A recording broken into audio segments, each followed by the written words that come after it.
আমার একটা বক্তব্যের প্রসঙ্গ টেনে আমাকে ক্ষমা চাওয়ার জন্য তারা আহ্বান জানিয়েছে।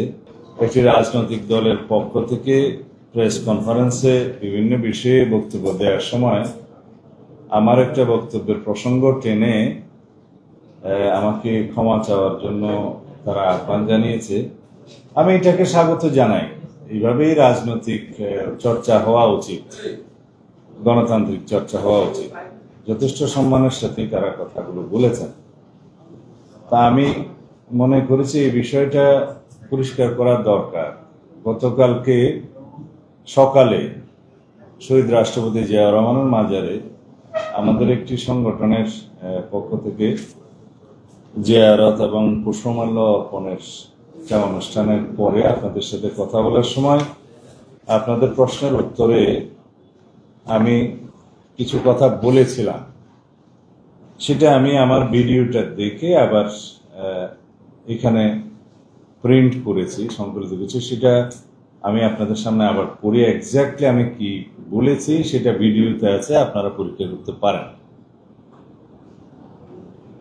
গত শুক্রবার জুলাই জাতীয় সনদের ঐতিহাসিক স্বাক্ষর অনুষ্ঠানকে কেন্দ্র করে অনুষ্ঠানের আগে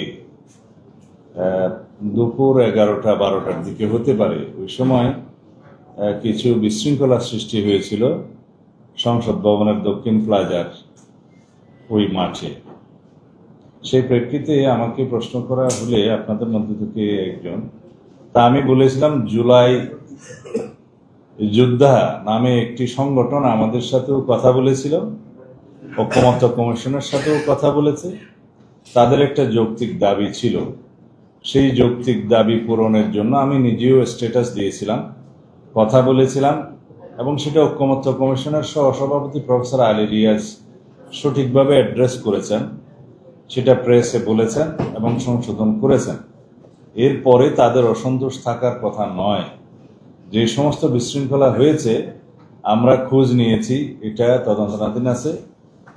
দেখা গেছে এখানে জুলাই যোদ্ধাদের নামে কিছু সংখ্যক ছাত্র নামধারী, সেটা ইন্টারভিউতে আমি দেখেছি, কিছু উচ্ছৃঙ্খল লোক ঢুকেছে।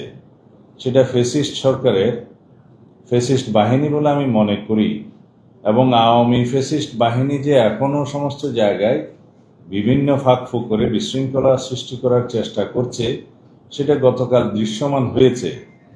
এখানে কোনো জুলাই যোদ্ধা, সঠিক কোনো জুলাই অভ্যুত্থানের সাথে জড়িত কোনো সংগঠন অথবা কোনো ব্যক্তি জড়িত থাকতে পারে না। এটা ছিল আমার সুস্পষ্ট বক্তব্য।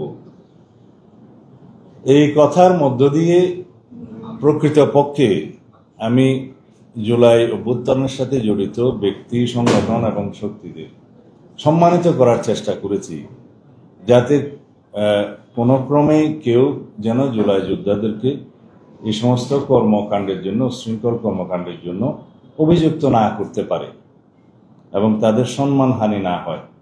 কারণ জুলাই গণ অভ্যুত্থান, ছাত্র গণ অভ্যুত্থান 2024 আমাদের জাতীয় জীবনের জন্য শক্তি। সামনে এই জাতিকে এগিয়ে নিয়ে যাওয়ার জন্য এই ফ্যাসিবাদ বিরোধী জাতীয় ঐক্য আমরা সমুন্নত রাখতে চাই, এবং আমরা এই শক্তিকে ব্যবহার করে আগামীতে আমাদের জাতিকে এগিয়ে নিয়ে যেতে চাই, বিনির্মাণ করতে চাই একটি শক্তিশালী গণতান্ত্রিক রাষ্ট্র, সমাজ এবং রাষ্ট্র কাঠামো। সেই জন্য আমরা সবসময় তাদেরকে সম্মানের চোখে দেখেছি, দেখতে হবে।